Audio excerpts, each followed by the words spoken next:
প্রচার করেছি? আমি কোনোদিন আপনাদেরকে আমার নিজের গুণ নিজে কোনোদিন গাইছি আপনাদের সাথে? আমার মুর্শিদ তখন আমাকে বলেছিলেন যে তুমি আমি শফিউল বশর মাইজভান্ডারির প্রচারেরও কোনো প্রয়োজন নাই। তখন আমি শফি বাবাকে বলেছিলাম যে আপনি আমার জন্মদাতা পিতা এবং মুর্শিদ,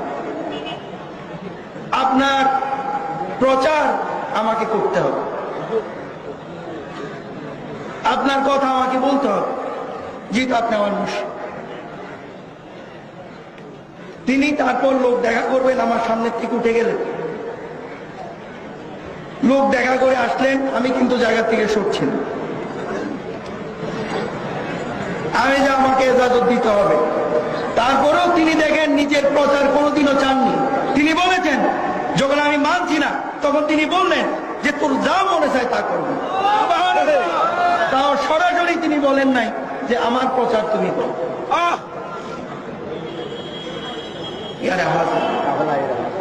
অনেকে মনে করছেন, তাই আমি এই কথাটা বললাম, কারণ আমাকে আল্লাহ পাক গৌসে মাইজভান্ডারির ওয়াসিলায়, হুজুরিপুর নূরের ওয়াসিলায় সারা বাংলাদেশে লক্ষ লক্ষ লোকের ভালোবাসা আমাকে দিয়েছে, লক্ষ লক্ষ লোকের প্রেম মোহাব্বত আল্লাহ পাক আমাকে দিয়েছে। আমার এর চাইতে চাওয়ার আর কি আছে? আল্লাহ এর চাইতে চাওয়ার আর আল্লাহর দরবারে কি আছে?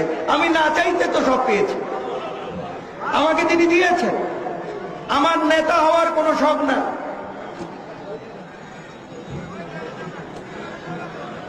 আমাকে গৌসুল আজম মাইজভান্ডারির ঘরে আমার জন্ম, তারপরে আমি বলছি যে বাবা ভান্ডারী কিবলা কাবা আমাকে গোলাম বলে স্বীকার করলে আমি ধরব। কারণ মাইজভান্ডারী যদি আমাকে গোলাম বলে স্বীকার করে তাহলে রসুল আমাকে গোলাম বলে স্বীকৃতি দেয়। রসুল যদি গোলাম বলে স্বীকৃতি দেয় তাহলে আমরা আল্লাহর গোলাম হয়ে যাব। সুবহানাল্লাহ। বলে এটা আপনি এই ফতোয়াটা পাইলেন কই? এই ফতোয়াটা আল্লাহ দিয়েছে কোরআন শরীফে। বেশক বেশক। বিসমিল্লাহির রহমানির রহিম। আতুল্লাহ ওয়া আতুর রাসূল ওয়া উলিল আমরি মিনকুম। আতুল্লাহ, মুমিন বান্দারা তোমরা আমি আল্লাহর গোলামি করো। ওয়া আতুর রাসূল, তোমরা আমার রাসূলের গোলামি করো।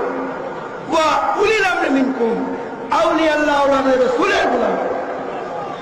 আউলিয়া আল্লাহ ওয়াদের রাসূলের গোলামি, রাসূলের গোলামি, রাসূলের গোলামি, আল্লাহর গোলামি। সুবহানাল্লাহ। কোরআন বলছে। তাই আমি এই কথা বলেছি প্রিয় হাজিরিন। তাই প্রত্যেককে ঈমানকে মজবুত করো। আমি আমার বক্তব্য এখনই শেষ করে দিচ্ছি।